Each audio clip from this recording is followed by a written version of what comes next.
அனைவருக்கும் வணக்கம். ஒரு சிலர் செய்கிற அரசியல் பார்த்தீங்கன்னா ரொம்ப தலைவலியாக இருக்குது. ஏன் தான் இந்த அரசியலை இப்படி போட்டு நாசக்கேடு பண்ணுறாங்க அப்படின்றல. குறிப்பாக பார்த்தீங்கன்னா அதிமுகவினுடைய அரசியலை நானா பக்கமும் சின்ன பண்ணாமல் சிதைச்சிட்டு போயிடுறாங்களே அப்படிங்கிற ஒரு கவலை நிறைய இருக்குது. இதுவரையிலும் எவ்வளோதோ நம்ம அரசியலை பேசியிருக்கோம்.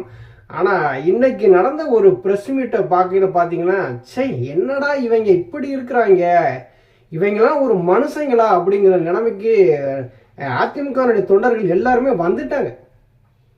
இந்த சொட்ட ஜெயக்குமார் இருக்கிற வரைக்கும் இந்த கட்சி விளங்கவே விளங்காது. அது மட்டும் நல்லா தெரியுது. இன்னைக்கு மாலை போட போனீங்கல்ல, வீரன் அழகுமுத்துக்கோனுக்கு நீங்கள் மாலை போட போனீங்கன்னா போட்டுட்டு மூடிட்டு நீ போக வேண்டியதானே. செய்தியாளர் சந்திச்சுட்டு அவங்க கேட்குற கேள்விக்கு ஒரு தரமான ஒரு பதிலை சொல்லிட்டு போறவன் தான் ஒரு அரசியல்வாதி. இந்த சொட்ட ஜெயக்குமார் என்ன சொல்றான்னு பாருங்களேன். அதிமுகவுக்கு மிகப்பெரிய துரோகத்தை செஞ்சவர் ஓபிஎஸ்ஸா. அதிமுகவுடைய ரத்தத்தை உறிஞ்சின அட்டைப்பூச்சி ஓபிஎஸ்ஸா. அவன் பேசுற பேச்சை பாருங்க. இவங்கெல்லாம் சந்தில் சிந்து பாடின கோஷ்டி. இவங்க அரசியலை மூத்த அரசியல்வாதிங்கிறாங்க. இவங்கெல்லாம் எப்படி அரசியலை கற்றுக்கிட்டானுங்கன்னு நமக்கு ஒன்றும் புரியலை. நம்மளும் அரசியலை இப்போ கற்றுக்கிட்டு தான் இருக்கோம். நாளுக்கு நாள் ஒவ்வொருத்தரும் பேசுகிறத பார்க்கல, எவன் பேசுறது உண்மை எவன் பேசுறது பொய் அப்படின்னு சொல்லிட்டு நாளுக்கு நாள் அரசியலை நம்ம கற்றுக்கிட்டு இருக்கிறோம். ஆனால் அந்த சொட்ட ஜெயக்குமார் மாதிரி ஒருத்தன் அரசியலில் இருந்தான் அப்படின்னா எந்த கட்சி அரசியலுமே வீணாக போயிடும். 6 முன்னாள் அமைச்சர்களுக்கு போய் எடப்பாடி பழனிசாமி சந்திக்கிறாங்க. மிகப்பெரிய அளவில் நம்ம தோல்வியை சந்திச்சிருக்கிறோம். இந்த தோல்வியிலேருந்து நம்ம மீளணும் அப்படின்னா கட்சியில் இருக்கிறவங்களாம் ஒன்று சேர்க்கணும். இதுக்கெல்லாம் ஆதாரபூர்வமாக ஒவ்வொரு சேனல்லையும் உட்காந்து பேசுகிறாங்க. இதையெல்லாம் ஜெயக்குமார் இன்னைக்கு ப்ரெஸ் மீட்டில் அதெல்லாம் பொய் அப்படிங்கிறாங்க. அப்போ முன்னாள் அமைச்சர்களை விட SP Velumani, Thangamani, KP Anbazhagan, CV Shanmugam, Natham Viswanathan, Sengottaiyan இவங்களை விட ஜெயக்குமார் என்ன பெரிய ஆளா? இல்லை ஜெயக்குமார் என்ன பெரிய புடுங்கியா? ஐயாவை பார்த்து கேட்குறேன். அதிமுகவில் ரத்தத்தை உறிஞ்சின அட்டைப்பூச்சி. அதிமுகவினுடைய ரத்தத்தை உறிஞ்சின அட்டைப்பூச்சியே அந்த சொட்ட ஜெயக்குமார் தான். உன்னுடைய செயல்பாடு சரியில்லைன்னு சொல்லி தானே சபாநாயகராக இருந்தவரை தூக்கி விட்டெறிஞ்சாங்க அம்மா. வருங்கால முதலமைச்சராமா ஜெயக்குமார். உங்களை ஏரியாவில் ஒட்டினிய அம்மா வச்சாங்களா ஆப்பு? நீ அதிமுகவுக்கு துரோகம் பண்ணாதவனா? ஏண்டா எம்ஜிஆர் உருவாக்கிய கட்சியை ஒருத்தர் அபகரிச்சுட்டு இருக்காரு. தொண்டர்கள் கொடுத்த உரிமையை ஒருத்தர் பறிச்சிருக்காரு. கட்சியினுடைய விதியவே மாத்தி இருக்கிறாரு. அம்மாவுக்கு கொடுக்கப்பட்ட அந்த பொதுச் செயலாளர் பதவியை அபகரிச்சிருக்கிறாரு.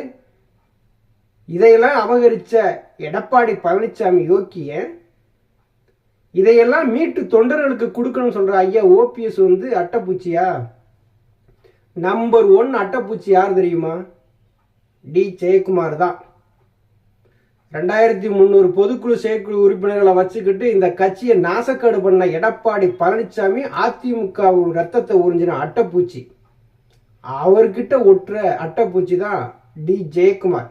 அந்த பெரிய ஆளாச்ச, நான் எல்லாத்தையும் பிடுங்கிடுவேன், எல்லாத்தையும் நிப்பாட்டிடுவேன், எல்லாத்தையும் கரைச்சி குடிச்சிருவேன்னு சொன்னேன். உன் மயன் டென்ஷனில் தானே நின்றான். உன் மயனுக்கு டெபாசிட் போச்சு தெரியுமா? எந்த காலத்தில் அதிமுக டெபாசிட் இருந்தது? பெரிய யோக்கிய மாதிரி பேசுகிற. உன்னோட யோக்கியெல்லாம் சந்தில் சிந்து பண்ண கதையெல்லாம் அவன் மீடியாவில் போட்டுட்டு நாரடிச்சிட்டு இருந்தாங்க. அந்த கதையெல்லாம் தெரியுமா? உனக்கு ராஜ்யசபா எம்பி பதவி கொடுக்கலன்னு சொல்லிட்டு ஓபிஎஸ் மீது இவ்வளவு காண்டா பேசுற. ஏண்டா தெற்க ஒருத்தன் தென் மாவட்டத்து மக்கள் என்ன இழிச்சவாயங்களா? தென் மாவட்டத்து மக்களுக்கு ஏன் கொடுக்கக்கூடாது ஒரு ராஜ்யசபா சீட்டு? அதுவும் ஒரு தொண்டனை பார்த்து ஐயா கொடுத்துருக்காரு. உங்களை மாதிரி நிராகரிச்ச ஆட்களுக்கு எடப்பாடி பழனிசாமி சிவி சண்முகம் கொடுத்தாரு. சிவி சண்முகம் அவர் நின்ற தொகுதியில மக்களால் நிராகரிக்கப்பட்டவர். அவருக்கு ராஜ்யசபா சீட்டு கொடுத்தாரு. நம்மளும் தோத்துட்டோம், நம்மளும் மக்கள் ஏத்துக்கலாம் அப்படிங்கிறதுக்காக உனக்கும் ஒரு சீட்டை கொடுக்கறதுக்காக எடப்பாடி பழனிசாமி யோசிச்சாரு. நீ தொண்டனுக்கு கொடுக்கணும்னு சொல்லி ஐயா மறுத்தாரு. அதனால நீ இந்த மாதிரிலாம் பேசுற.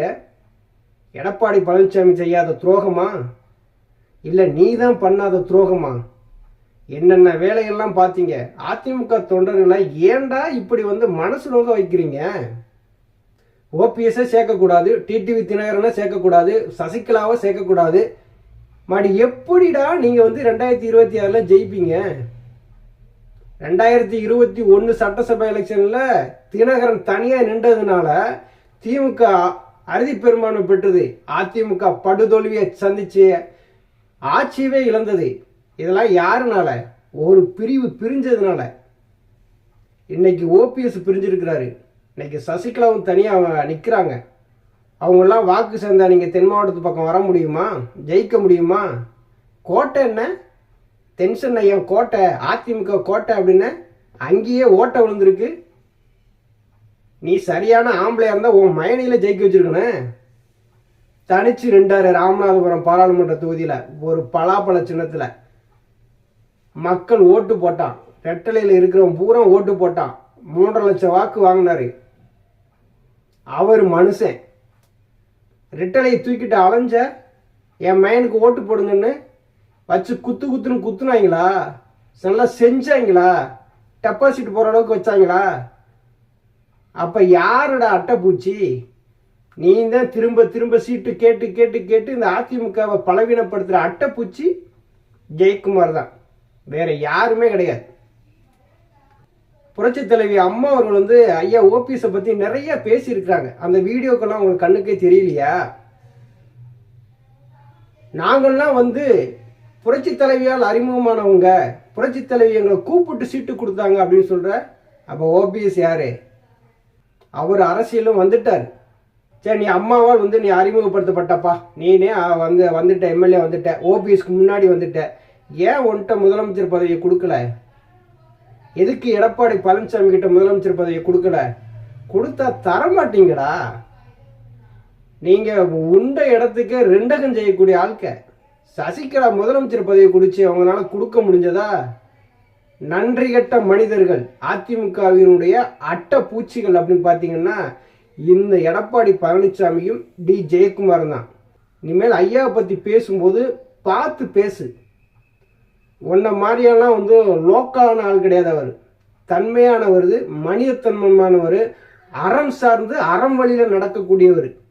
அதனால தான் இன்னைக்கு தொண்டர்களுடைய உரிமையை மீட்கும் வரை என் உயிரே போனாலும் நான் போராடுவேன்னு சொல்லிட்டு களத்தில் நிற்கிறாரு.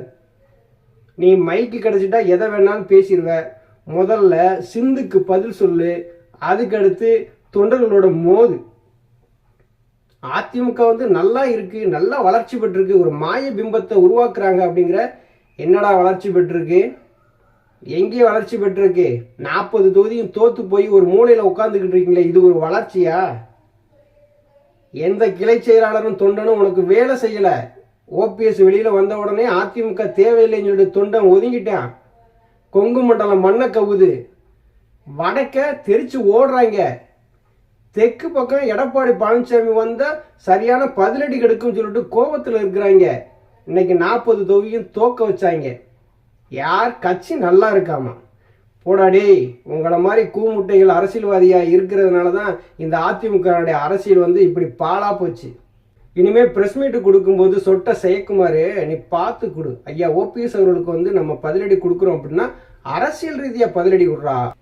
அதிமுகவுக்கு துரோகம் செஞ்சவங்க முதல் ஆளு அப்படின்னு சொல்லி பார்த்தோம்னா எடப்பாடி பழனிசாமி தான். அடுத்து நீ ஜெயக்குமார். அதிமுக என்ன உன் அப்பா வீட்டு கட்சியா இல்லை எடப்பாடி பழனிசாமியுடைய அப்பா வீட்டு கட்சியா? அதிமுக வந்து தொண்டர்களோட கட்சி. ஐயா வந்து கட்சியை ஒன்று சேர்க்கணுங்கிறாரு. இந்த சொட்ட ஜெயக்குமார் எடப்பாடி பழனிசாமி வேணாங்கிறாங்க. அப்ப கட்சி அவங்க என்ன அப்பா வீட்டு கட்சியான்னு சொல்லி கேள்வி கேட்க ஆரம்பிச்சிட்டான். இனி ஒரு முறை ஐயாவை பத்தி பேசும்போது அரசியல் ரீதியா விமர்சனம் பண்ணு. மற்றபடி நீ வந்து அட்டைப்பூச்சி அது இதுன்னு பேசுனீங்கன்னு வச்சுக்க, நல்லா இருக்காது. நன்றி, வணக்கம்.